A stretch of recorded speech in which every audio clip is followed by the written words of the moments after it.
Hi అండి అందరికీ. ఇవాళ బీరకాయ పులిహోర అయితే చేద్దామండి. ఫస్ట్ కుక్కర్ పెట్టేసి అందులో ఆయిల్ వేసుకొని తెల్లగడ్డలు ఎర్రగడ్డలు 2 వేసుకొని బాగా వేయించుకోవాలండి. కొద్దిసేపు వేగిన తర్వాత మనం ముందుగా కట్ చేసి పెట్టుకున్న టమాటోస్ వేసుకోవాలండి. టమాటోస్ వేసుకున్న తర్వాత అందులో తగినంత సాల్ట్, తర్వాత పచ్చిమిర్చి, తర్వాత జీలకర్ర ఇవన్నీ వేసి మరోసారి కలుపుకోవాలి. కలుపుకున్న తర్వాత ముందుగా మనం కట్ చేసి పెట్టుకున్న బీరకాయ ముక్కలు వేసుకోవాలి.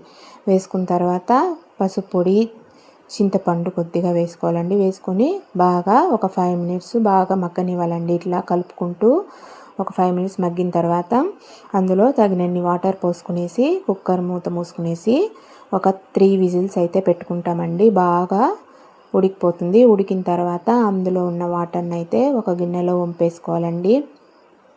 ఇలా మొత్తం వాటర్ని వంపేసుకున్న తర్వాత పప్పు గుత్తి తీసుకొని బాగా మెదుపుకోవాలండి. ఇలా మెదుపుకునేసిన తర్వాత మనం ముందుగా వంపేసుకున్న వాటర్ని అయితే అందులో పోసేసుకోవాలి.